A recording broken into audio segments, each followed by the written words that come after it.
आमदनी अट्ठन्नी खर्चा रुपया। वो मूवी वैसे बहुत ज़्यादा फ़नी मूवी थी और आई वो आप सब ने भी देखी होगी, क्योंकि एक्चुअली वो बहुत ज़्यादा कॉमेडी मूवी थी और मैंने तो उस मूवी को करीबन 15 से 20 बार उस मूवी को देखा है। आप में से किस किस ने उस मूवी को देखा और कितनी बार देखा वो मुझे कमेंट करके बताना।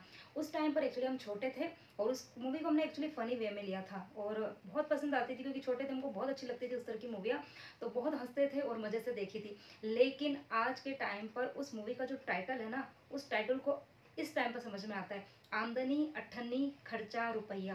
तो लिटरली ये बिल्कुल सही बात है। आज के टाइम पे जो आमदनी है ना वो सही में अट्ठन्नी, लेकिन खर्चा जो है ना वो रुपये जितनी है। ठीक है, तो इस चीज़ से आप सभी रिलेट कर ही पा रहे होंगे। तो आज के टाइम पे ऐसा है कि हमारे पर्स में अगर यदि 500 या 1000 रुपये हो ना तो उसकी कोई वैल्यू नहीं है, कुछ भी वैल्यू नहीं है। तो इस क्रिटिकल टाइम पे, मतलब कि जब पैसों की जो वैल्यू है वो बिल्कुल ख़त्म हो चुकी है, तो इस टाइम पर स्पेशली हम लेडीज़ जो हम हाउस वाइफ्स है ना, मैं बहुत ज़्यादा बड़े सेविंग्स की बात नहीं कर रही हूँ, लेकिन छोटी छोटी, कहते हैं ना कि बूंद बूंद से घड़ा भरता है, तो किस तरीके से हम घर पे रहते हुए भी सेविंग कर सकते हैं। तो आज का जो व्लॉग भी आपको देखने मिलेगा, क्योंकि बहुत सारे जो मेरे व्यूअर्स है, सब्सक्राइबर है, वो मेरे व्लॉग देखना पसंद करते हैं, तो व्लॉग भी आपको देखने मिलेगा। लेकिन उसके पहले मैं आपके साथ में कुछ बहुत ही इंपॉर्टेंट मनी सेविंग टिप्स जो है वो शेयर करूंगी।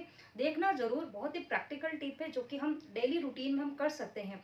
मैं अपने वीडियोस में वही चीज़ें बताती हूँ जो कि हम डेली जो रूटीन में हम कर सकते हैं ना, मैं उन्हीं चीज़ों को, ऐसा नहीं कि आके मैंने कुछ भी इस वीडियो में बता दिया और जो प्रैक्टिकली हम नहीं कर पाते हैं। और ये चीज़ें आप सबको पता है कि मैं वही चीज़ें बताती हूँ जो कि हम कर पाते हैं। ठीक है, तो आज के वीडियो के अंदर भी मैं दो आपके साथ में बहुत ही इंपॉर्टेंट टिप शेयर करने वाली हूँ, और अच्छा लगे तो बस आप वीडियो को लाइक ज़रूर कर देना। तो चलिए स्टार्ट करते हैं। घर में पूरा दिन खड़े खड़े काम करने की वजह से हमारे जो पैर की जो स्किन होती है ना वो बहुत ज़्यादा सख्त हो जाती है, और स्पेशली विंटर्स के अंदर तो बहुत ज़्यादा प्रॉब्लम होती है और एरिया इस हद तक फट जाती है ना कि उनमें से ब्लीडिंग भी होने लग जाती है। तो आज मैं आपके साथ में एक बहुत ही बढ़िया और बहुत ही यूज़फुल सी होम रेमेडी शेयर करूँगी। तो यहाँ पर देखो, मैंने 1 चम्मच जितना लिया है चावल का आटा, और उसके बाद में इसके अंदर मैं डालने वाली हूँ गुलाब जल। तो ये बहुत ही जल्दी बन जाती है और बहुत ज़्यादा तामझाम की ज़रूरत नहीं, आपको चीज़ें सब घर के अंदर ही मिल जाएगी। तो यहाँ पर देखो, चावल का आटा लिया है, उसके अंदर मैंने थोड़ा सा गुलाब जल डाल दिया है। उसके बाद में इसके अंदर डालेंगे वो है ग्लिसरीन। तो ग्लिसरीन जो होता है वो मैंने प्रीवियस कई सारे व्लॉग्स में आप लोगों के साथ में शेयर किया है। मैंने बहुत सारे होममेड फेस पैक भी आप लोगों को बना के बताए हैं, तो उसके अंदर भी मैंने ग्लिसरीन का यूज़ किया है। तो सर्दियों के अंदर तो ये बहुत ही अच्छी चीज़ है, आपको ज़रूर लगानी चाहिए। तो यहाँ पर देखो, मैंने करीबन 1 चम्मच जितना डाल दिया है ग्लिसरीन। अब तो यहाँ पर ये सॉल्यूशन जो है वो हमारा बनकर रेडी हो गया है। अब उसके बाद में एक मेन चीज़ इसके अंदर डलने वाली है, जो कि सर्दियों में सभी के घर के अंदर मिल जाएगी। तो जैसे कि भी सर्दियाँ, और सर्दियों के अंदर जो सीजनल फ्रूट होते हैं ना, उसमें सबसे ज़्यादा जो मिलता है वो होता है अपना ये ऑरेंज। तो ऑरेंज हमारे घर के अंदर आते ही उन छिलकों को हम क्या करते हैं, फेंक देते हैं, लेकिन ये छिलके हमारे बहुत चीज़ों में काम में आ जाते हैं। तो यहाँ पर देखो, मैंने 2 यहाँ पर छिलके ले लिए हैं। अब उसके बाद में इनको अच्छे से पहले वॉश कर देना, ताकि इसके ऊपर कुछ भी गंदगी ना हो। और उसके बाद में इस छिलकों को हमने इस सॉल्यूशन में अच्छे से डिप करना है, अच्छे से आगे पीछे पूरी तरीके से ये सॉल्यूशन जो है वो छिलके के ऊपर लग जाए। उसके बाद में पैरों को एक बार आपको नॉर्मल पानी से धो देना है, और धोने के बाद में इस सॉल्यूशंस को आपको पूरे ही पैरों पर अच्छे से लगाना है, और इस छिलके को अच्छे से रब करना है करीबन 1-1.5 मिनट तक या फिर 2 मिनट तक, जब तक कि ये छिलका जो है वो अच्छे से गल ना जाए। क्योंकि जो ऑरेंज होता है उसके अंदर बहुत सारा विटामिन सी होता है, और इनके जो छिलके होते हैं ना, इनके अंदर भी बहुत सारा विटामिन सी होता है। और मैं आपको आगे और भी वीडियोस में बताती जाऊंगी कि इन छिलकों का आप किन किन तरीके से यूज़ कर सकते हैं। तो यहाँ पर देखो, मैंने पूरे ही छिलके को अच्छे से रब किया है, और मतलब अभी ये इतना ज़्यादा सॉफ्ट हो गया है, इसके अंदर का जो पल्प रहता है ना छिलके के अंदर का ना, और वो भी पूरा का पूरा पैरों के ऊपर अच्छे से आ रहा है। तो आपको अच्छे से इसके ऊपर रब करना है। रब करने से क्या होगा, चावल का आटा हमने डाला है ना, तो जितनी भी डेड स्किन होगी ना वो निकल जाएगी। और इसके अलावा हमने जो ग्लिसरीन डाला, ग्लिसरीन की वजह से आपके पैर जो है वो बहुत ही ज़्यादा सॉफ्ट हो जाएंगे। तो मार्केट में देखो, आजकल बहुत सारी महंगी जो क्रीम है ना वो अवेलेबल है, लेकिन वो काफ़ी ज़्यादा कॉस्टली आती है, क्वांटिटी में कम आती है और महंगी भी बहुत होती है। तो फिर खरीदने की ज़रूरत ही नहीं है ना। आप इस तरीके की चीज़ें घर पर बनाओ, और आप देखिए कि 2 मिनट 3 मिनट तक मैंने अच्छे से रब किया, और देखो पैर जो है वो एकदम साफ़ हो गए। जितनी भी टैनिंग होती है वो हट जाती है। एक बार में ही आपको थोड़ा बहुत इफेक्ट तो दिखने लग ही जाएगा। बाकी यदि आपकी एड़ियाँ बहुत ज़्यादा फट गई हैं, बहुत ज़्यादा आपके पैर जो है वो ख़राब हो गए हैं, बहुत ज़्यादा झुर्रियाँ हो गई है, तो आपको उसको इस वाली होम रेमेडी जो है ना, इसको करीबन वीक में 3 से 4 बार आपको ज़रूर करना है। बढ़ते हैं हमारे एक और मोस्ट इम्पॉर्टेंट टिप की तरफ। तो जैसे कि अभी शादियों का सीज़न है और शादियों में जब हम जाते हैं ना तो बहुत सारे हमारे खर्चे भी हो जाते हैं, लेकिन जो हमारी क्लोज़ रिलेशन की शादियां होती है ना वहाँ से हमको कुछ पैसा मिलता भी है, ठीक है, कुछ एनवलप्स हमको मिलते भी हैं। तो हम क्या करते हैं, उन पैसों को एनवलप से निकाल के और हम हमारे पर्स के अंदर डाल देते हैं, और फिर वो पैसे जो है वो हमारे डेली मतलब जितने भी खर्चे होते हैं ना उन खर्चों के अंदर खर्च हो जाते हैं, ठीक है। ऐसा ही करते हैं हम लोग, मोस्ट लेडीज़ हम ऐसे ही करती, मैं भी ऐसे ही करती थी पहले, लेकिन अब ऐसा नहीं करती हूँ। अब मैं भी थोड़ी सी स्मार्ट बन गई हूँ। तो मैं क्या करती हूँ कि जो एनवलप के अंदर पैसे होते हैं ना उनको पर्स में डालने के बजाय मैंने एक इस तरीके का पिगी बैग रखा हुआ है, मैं उसके अंदर डालती हूँ। इससे क्या होता है कि अगर आपके पर्स में पैसे रहेंगे तो वो खर्च हो जाएंगे, और एक बार यदि आप इन बैग के अंदर पैसा डाल दोगे ना तो ये बैग कहीं से खुलते नहीं है। आपको इस तरीके का पिगी बैग लेना है जो कि आपको तोड़ना पड़े, खोलना ना पड़े, क्योंकि खुलने से तो क्या होगा, अगर उसमें लॉक सिस्टम है तो आप लॉक खोल के पैसे निकाल लोगे। तो मैं इस तरीके का कभी भी पिगी बैग नहीं लेके आती हूँ। ये जो है ये मतलब 1 साल होगा उसके बाद में मैं इसको खोलूँगी। उसके बाद में देखो मेरे पास में पर्स बहुत सारे हैं, मैंने आपको पहले भी बताया हुआ, मेरे पास में 3-4 अलग अलग तरीके के पर्स है। तो जैसे वॉक करने जाती हूँ तो अलग पर्स लेके जाती हूँ, कहीं बाहर शादी पार्टी में जा रहे तो अलग पर्स होता है, डेली रूटीन का अलग पर्स होता है। तो सबके अंदर से देखो थोड़ी थोड़ी चिल्लर जो है वो निकल जाती है। मैं भी आपको निकाल के भी बता रही हूँ कि थोड़ी थोड़ी करके बहुत सारी चिल्लर इकट्ठी हो जाती है। तो अननेसेसरी इन पर्स के अंदर चिल्लर को रखने के बजाय मैं क्या करती हूँ कि कुछ चिल्लर तो अपने पर्स में मैं रखती हूँ, क्योंकि काम आती है, हम सब्ज़ी वगैरह लेने जाते हैं ना तो वहाँ पर काम आ जाती है। लेकिन बहुत सारी रखने से कोई फ़ायदा नहीं, थोड़ी बहुत मैं क्या करती हूँ इसके अंदर डाल देती हूँ। तो ये देखो कहने में ये बहुत छोटी चीज़ें हैं, लेकिन कहते हैं ना कि बूंद बूंद से घड़ा भरता है। तो आपको इस तरीके से सेविंग जो है वो करनी चाहिए। और ये जब पूरा 1 साल होगा ना उसके बाद में जब मैं इसको खोलूँगी ना तब आपको बताऊँगी कि कितना पैसा इकट्ठा होता है। इसके अलावा जैसे हमारे घर पे कभी गेस्ट आ रहे हैं तो बच्चों के हाथ में भी पैसे देते हैं, तो आप बच्चों के लिए भी अलग से एक पिगी बैंक बना सकते हो।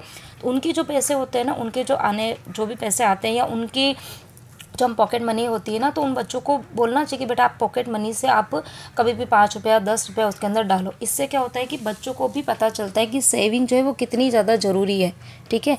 तो इस तरीके से आप अपने छोटी छोटी सी जो अपनी हैबिट्स है उसके अंदर बदलाव ला के इन छोटे छोटे टिप्स को फॉलो करके सेविंग कर सकते हो, तो बहुत खुशी मिलती है मुझे तो। और इसके अलावा ना एक चीज़ आप ऐसे भी कर सकते हो कि जैसे महीने की स्टार्टिंग में जैसे कि 1 तारीख है तो 1 तारीख को आप 1 रुपया पिगी बैंक में डालो, 2 तारीख को 2 रुपया डालो, 3 तारीख को 3 रुपया डालो। और इस तरीके से जब महीने की लास्ट तारीख आती है यानी कि 30 तारीख या 31 तारीख, तो उस दिन आप 30 रुपया 31 रुपया इस तरीके से डालोगे। तो आप खुद सोचिए कि एक महीने में आपके कितने सारे मतलब 400 450 रुपये इकट्ठे हो जाते हैं, और जब साल की एंडिंग होगी तो उस बैग के अंदर कितने सारे पैसे इकट्ठे हो जाएंगे। और फिर क्या होगा, कोई भी दिन आप कोई भी मतलब किसी भी मंथ का, जैसे कि दिसंबर महीना लास्ट होता है तो उसकी कोई भी तारीख आप फिक्स कर लो, उस तारीख को आपको इस पिगी बैंक को खोलना है। और उसके बाद में पूरे साल का जितना भी पैसा इकट्ठा होता है तो वो 4,000 5,000 10,000 वॉटएवर जितना भी होता है उसको आप या तो एफडी करा सकते हो या फिर कहीं ना कहीं आप इन्वेस्ट कर सकते हो। तो इस तरीके से आप अपने मनी की सेविंग कर सकते हो। उम्मीद करती हूँ कि आपको मेरा ये वाला आइडिया जो है वो ज़रूर पसंद आया होगा, अच्छा लगा हो। फटाफट से वीडियो को लाइक कर देना और शेयर ज़रूर करना। और अब चलिए बढ़ते हैं हमारे रूटीन वाले व्लॉग की तरफ। तो सुबह का ही टाइम हो रहा है, सुबह के भी 8 बजे का कुछ टाइम हो रहा था, और आज बच्चों का स्कूल था तो सुबह जल्दी उठ गई थी। मॉर्निंग के बहुत सारे काम जो थे वो मेरे हो चुके थे, और आज थोड़ा सा जल्दी नहाने गई थी क्योंकि आज मुझे हेयर वॉश करना था। और मंदिर जाती हूँ उसके पहले ऐसा है ना कि बाल थोड़े बहुत सूख जाए ना तो अच्छा है, क्योंकि गीले गीले बाल में मैं कंघा नहीं करती हूँ क्योंकि उससे फिर हेयर फॉल होता है ना, इसीलिए। तो इसीलिए मैं जल्दी ही नहाने चली गई थी। और उसके बाद मैं सीधे आई हूँ किचन में। और आज जैन साहब थोड़ा सा लेट उठे थे, शायद 8 या 8:15 का कुछ टाइम हो रहा था, इसी टाइम पर वो उठे थे। तो उठते से ही उनको मैंने गर्म पानी दिया है। तो 1 गिलास गर्म पानी मैं भी सुबह पीती हूँ, और जब ये उठते हैं ना तो इनको भी 1 गिलास गर्म पानी ज़रूर देती हूँ। और फिर उसके बाद में दूध तो मैंने सुबह ही बना के रखा था तो गर्म करके वो दे दिया। और बाहर बाबूजी जो है वो मैंने वो टीवी में लगा रखी पूजा, तो वो पूजा वगैरह देख रहे हैं, और मम्मी जी गए नहाने के लिए। और यहाँ पर लंच की तैयारी चल रही है। और लंच में आज एक तो मैं मूंग की दाल बनाऊँगी, दाल तड़का बनाने वाली हूँ। और साथ में मैं आज है ना आपके साथ में टमाटर की एक बहुत ही अच्छी चटनी की रेसिपी शेयर करूँगी। खैर वो मैं आगे आपको बताऊँगी डिटेल में। तो यहाँ पर आज मैंने मूंग की छिलके वाली दाल ली है और उसको 2 पानी से धो दिया। उसके बाद में इसके अंदर मैंने एक बड़े साइज़ का टमाटर बारीक बारीक कट करके डाला है, और 8 से 10 करी पत्तों को भी बारीक बारीक कट करके डाल रही हूँ। तो इस तरीके से दाल बनती है ना, दाल तड़का, तो बहुत ही अच्छा टेस्ट आता है दाल का। बाकी जनरली छिलके वाली मूंग की दाल को हम सब ये ना मरीजों वाली दाल बोलते हैं, कोई खाता नहीं है। लेकिन अगर थोड़ा सा उसमें हम फेर बदल करें या फिर कुछ उसमें ट्विस्ट करें ना तो फिर दाल सबको अच्छी लगती है। अब यहाँ पर चटनी बनानी है, तो चटनी बनाने के लिए मैंने ये वाले टमाटर लिए। तो ये वाले जो है वो ऑर्गेनिक टमाटर है, जो अभी इसी सीज़न में मिलते हैं, गोल गोल टमाटर होते हैं। और ये ना देसी वाले टमाटर है, और इसके अंदर है ना पल्प बहुत ज़्यादा होता है और थोड़े से खट्टे होते हैं। तो स्पेशल चटनी बनाने के लिए ही मैं ये टमाटर लेकर आई थी। तो यहाँ पर मैंने 6 टमाटर लिए हैं और इनको मैं करूँगी बिल्कुल बारीक बारीक कट। तो इसको ना चॉपर के अंदर चॉप नहीं करना है, ना मिक्सी के अंदर पीसना है, इसको बारीक बारीक कट ही करना है। क्योंकि जो हाथ से हम कटिंग करते हैं ना, उसका एक अलग टेस्ट आता है, चॉपर में चॉप करते हैं तो उसका एक अलग टेस्ट होता है, मिक्सी में जब हम पीस के कोई चीज़ बनाते हैं तो उसका अपना टेस्ट होता है। या फिर हम जो ये होती है ना अपनी हिमाम दस्ता, उसमें जो कूट कर है, या फिर जो नहीं होती है वो पत्थर वाली जिस पर चटनी को ये पीस के बनाया जाता है हाथ से, तो उसका अपना एक टेस्ट होता है। तो खाना बनाना भी अपने आप में एक कला है, तो उसको हम किस तरीके से करते हैं, सबका अपना अपना एक तरीका होता है और टेस्ट भी अलग आता है। तो यहाँ पर मैंने टमाटर को बिल्कुल बारीक बारीक कट कर दिया है, और हरी मिर्ची इसके अंदर मैं ढेर सारी डालने वाली हूँ, क्योंकि बहुत अच्छा टेस्ट आता है इसका भी। और ये हरी मिर्ची जो है ना वो तीखी वाली नहीं है, बिल्कुल लाइट तीखी मिर्ची है ये। तो मैंने 8 से 10 हरी मिर्ची ली और इसको भी मैं बिल्कुल बारीक बारीक कट करूँगी। अच्छा, एक चीज़ मुझे बीच में मैं डिस्टर्ब कर रही हूँ आप सभी को वीडियो देखते देखते, एक चीज़ मुझे आपसे पूछनी थी कि क्या मैं व्लॉग्स के अंदर ज़्यादा बोलती हूँ या फिर फास्ट बोलती हूँ। क्या मुझे एक आध कमेंट्स आए हैं, तो पता नहीं, मुझे भी डाउट लग रहा था, तो मैंने सोचा कि चलिए मैं आप लोगों से ही पूछ लेती हूँ कि क्या मैं ज़्यादा बोलती हूँ वीडियो के अंदर या फिर जल्दी जल्दी बोलती हूँ, कि मुझे कमेंट करके ज़रूर बताना। और ये है कि देखो, वीडियो में जो चीज़ें चलती है वो तो मुझे बतानी ही पड़ती है। अगर मैं बोलूँगी नहीं तो आप बहुत सारी चीज़ें कुछ लोग समझ पाते हैं, कुछ लोग नहीं समझ पाते, तो इसलिए मुझे बोलना ज़रूरी हो जाता है। लेकिन फिर भी आप लोग मुझे थोड़ा सा बता देना। तो यहाँ पर दाल जो थी उसमें 2 सीटी आ गई है, तो दाल जो है वो पक चुकी है। तो मैंने सोचा कि काम करते, पहले कढ़ाई के अंदर दाल का मसाला जो है वो तैयार कर देते हैं, और फिर उस मसाले को कुकर में डाल के और इसी कढ़ाई के अंदर मैं टमाटर की चटनी बनाऊंगी। तो बहुत ही टेस्टी बनती है चटनी। और सबसे खासियत ये है कि ये जो चटनी है ना टमाटर की, ये आप 7-8 दिन भी पड़ी रहेगी ना तो ख़राब नहीं होगी। अगर आप कहीं ट्रैवलिंग वगैरह में जा रहे हैं ना, तो ये वाली चटनी ज़रूर बना के ट्राई करना, बहुत टेस्टी लगती है। पराठों के साथ में तो बहुत ही टेस्टी लगती है। तो यहाँ पर मैंने मसाला जो था वो पकने के लिए छोड़ दिया है, और जब तक मसाला पकेगा तब तक मैं लगा दूँगी फटाफट से आटा। तो यहाँ पर बस बैठ गई हूँ नीचे, आटा छान रही हूँ। और इस बार आटा जो है ना, हमेशा मैं एक्चुअली ना मोटा मोटा आटा पीसती हूँ चक्की में, लेकिन इस बार मैंने ना थोड़ा सा बारीक आटा पीसा है। तो बारीक आटे को जब हम छानते हैं ना तो आटा उड़ता बहुत है, तो इसीलिए जब भी आटा छानती हूँ ना तो तुरंत ही कपड़े से आटे के डब्बे को साफ़ करना है, आसपास की जो जगह होती है ना उसको हाथों हाथ साफ़ कर देती हूँ ताकि चींटियाँ वगैरह ना हो। तो इस बार आटा बारीक इसलिए पीसा था क्योंकि इसके पहले जो मैंने आटा पीसा था ना तो थोड़ा सा मोटा पीस लिया था, तो उसकी वजह से क्या होता है, मोटे आटे की रोटियाँ थोड़ी सी ना कड़क बनती है। तो हम तो खैर खा लेते, कोई दिक्कत नहीं होती, लेकिन मम्मी जी बाबूजी के लिए तो ना बहुत, मतलब जब मैं तुरंत बना के रखती हूँ ना तब तो एकदम नरम रहती है, लेकिन जब तक वो रोटी आधी ख़त्म करते हैं ना तब तक वो रोटी एकदम कड़क हो जाती है। तो फिर बाबूजी बोल रहे थे कि आजकल रोटियाँ बहुत कड़क बन रही है, तो इसीलिए फिर मैंने इस बार आटा जो है ना वो थोड़ा सा बारीक पीसा है। बारीक आटे की रोटियाँ ना नरम नरम बनती है।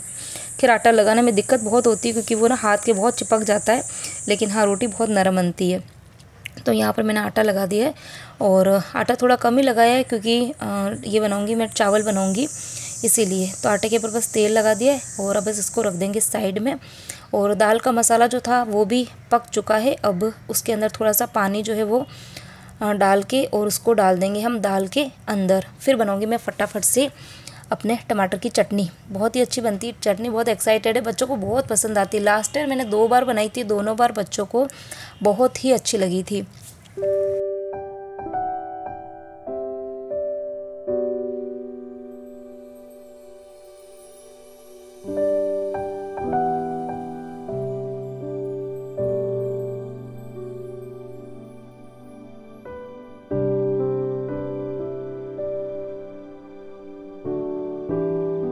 तो यहाँ पर चटनी बनाने के लिए कढ़ाई के अंदर डालेंगे तेल, और 2 बड़ा चम्मच मैंने तेल डाला है क्योंकि एक तो चटनी में ज़्यादा बना रही हूँ, सुबह भी खाएंगे और सबको पसंद बहुत ज़्यादा है तो शाम को भी हम लोग खाएंगे। तो यहाँ पर मैंने 2 बड़े चम्मच तेल रखा है। अब इसके अंदर सबसे पहले मैं डाल रही हूँ हींग। तो हींग को पकने में और फूलने में थोड़ा सा टाइम लगता है, तो इसीलिए तेल में सबसे पहले मैंने हींग डाला है। उसके बाद में मैं डालूँगी राई, उसके बाद डालूँगी सौंफ, और उसके बाद डालूँगी जीरा। तो ये सुन के आपको बड़ा अजीब लग रहा होगा कि श्रद्धा इतनी डिटेल में क्यों बता रही है। तो देखो ऐसा है कि जो बिगनर्स होते हैं ना उन्हें पता नहीं होती कुछ चीज़ें, तो ये जो चीज़ें हम डालते हैं ना खड़े मसाले, सबका कुकिंग टाइम अलग अलग होता है। तो जीरा जो होता है वो सबसे जल्दी पक जाता है, बहुत जल्दी ब्राउन हो जाता है, और यदि वो थोड़ा भी ब्राउन हुआ ज़्यादा ना तो वो सब्ज़ी का पूरा टेस्ट ख़राब कर देता है। तो इसलिए जीरे को सबसे लास्ट में डालना होता है, और हींग और राई को सबसे पहले डालते हैं। और बाकी मैंने सौंफ डाली है, सौंफ ज़रूर डालनी है, इस चटनी में बहुत ही अच्छा टेस्ट आता है। उसके बाद में जो हरी मिर्ची थी वो मैंने गरम गरम तेल में डाल दी, और इस टाइम पर मैंने गैस की आँच बिल्कुल कम कर दी है, और बिल्कुल कम आँच पर इसको हरी मिर्ची को अच्छे से फ्राई कर देंगे अच्छे से, मतलब जब तक वो एकदम क्रंची हो गई थी ना तब तक उसको मैंने फ्राई किया। उसके बाद में इसमें मैंने डाला है 1 बड़ा चम्मच भर के हरा धनिया सूखा पाउडर, और आधी चम्मच डाली है मैंने हल्दी पाउडर, और 1.5 चम्मच मैंने डाली है लाल मिर्ची का पाउडर। तो यहाँ पर बस गरम मसाले कुछ नहीं डलेंगे, नॉर्मल रूटीन वाले मसाले ही इसके अंदर डलते हैं, और इस मसाले को भी बहुत ही अच्छे से भुनेंगे। पूरी अच्छी खुशबू आ जानी चाहिए पूरे ही किचन में मसाले की। और जब मसाला अच्छे से भुन जाएगा फिर इसके अंदर हम डालेंगे जो हमने टमाटर बारीक बारीक चॉप किए ना वो, और बस उसके बाद में इसको अच्छे से हिलाएंगे। और फिर इसके अंदर मैं डालूँगी थोड़ा सा नमक, और नमक भी थोड़ा सा बाद में ही डालूँगी, पूरा अच्छे से पहले मसालों को हिला देती हूँ, फिर डालूँगी नमक। और फिर इसके अंदर डालेंगे थोड़ी सी शुगर, क्योंकि टमाटर बहुत खट्टे होते हैं ना तो उसको थोड़ा सा बैलेंस करना है, इसलिए मैं डालूँगी थोड़ी सी शुगर। और उसकी जगह आप ये भी डाल सकते हो, गुड़ भी डाल सकते हो, अगर आप शक्कर नहीं खाना पसंद करते हो ना तो गुड़ भी डाल सकते हो। और फिर इसको बिल्कुल कम आंच पर धीरे धीरे 15-20 मिनट तक पकने देंगे, जब तक कि टमाटर अच्छे से गल ना जाए। और गलने के बाद में जो इसमें मॉइस्चर छूटता है, पानी जो छूटता है ना, उस पानी को अच्छे से सुखाना है। तो बिल्कुल ड्राई सी ये चटनी बनती है और खाने में बहुत ही टेस्टी लगती है, बहुत ही टेस्टी लगती है।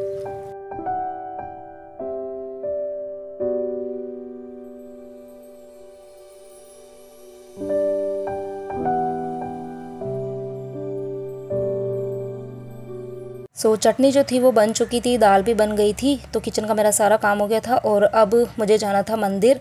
तो यहाँ पर बाल जो थे वो बस मैंने खोल दिए। तो टॉवल थोड़ी देर बांधे रखते हैं ना, तो जितना भी एक्स्ट्रा पानी होता है बालों में वो सारा का सारा मतलब टॉवल में आ जाता है। तो अब खाली मैं बनाना क्लिप लगाऊंगी, अभी बाल नहीं बनाऊंगी, बाल तो फिर मैं मंदिर से आने के बाद ही बनाऊंगी। और उसके बाद में हाँ, एक काम मुझे और करना था किचन के अंदर, थोड़ा सा फ्रिज जो था ना वो मुझे थोड़ा सा क्लीन करना था, क्योंकि बाद में ना फिर टाइम नहीं मिल पाता है मुझे। तो यहाँ पर बस फ्रिज के अंदर से जो भी एक्स्ट्रा सामान था वो मैंने निकाल दिया था। और कभी कभी ज़रूरी है, मतलब हर एक दो दिन में मैं करती रहती हूँ, ताकि फ्रिज में एक तो अननेसेसरी सामान इकट्ठा ना हो, क्योंकि बहुत ज़रूरत से ज़्यादा भी फ्रिज में सामान रहता है ना तो इलेक्ट्रिसिटी बिल बहुत ज़्यादा आता है। आप ज़रूर एक बार ट्राई करना इस चीज़ को, सामान कम से कम रखिए, और अगर कोई चीज़ें ख़राब हो रही है तो उसको फ्रिज में से निकाल दो, ताकि फ्रिज के अंदर स्मेल भी ना आए। तो चलिए इसी के साथ में आज के इस व्लॉग को यहीं पर एंड करते हैं। उम्मीद करती हूँ आपको आज का मेरा ये वीडियो अच्छा लगा होगा, और जो मैंने आपको मनी सेविंग कुछ टिप्स आप लोगों के साथ शेयर किए वो आपको पसंद आए होंगे। अच्छे लगे हो तो वीडियो को लाइक कर देना, शेयर ज़रूर करना, चैनल पर नए हैं तो चैनल को सब्सक्राइब करना, और सब्सक्राइब बटन के पास में एक घंटी का निशान बना हुआ उस पर क्लिक कर देना, ताकि आपको मेरे वीडियो का नोटिफिकेशन सबसे पहले मिले। तो मिलती हूँ एक और इंटरेस्टिंग वीडियो के साथ में। Till then bye bye and take care.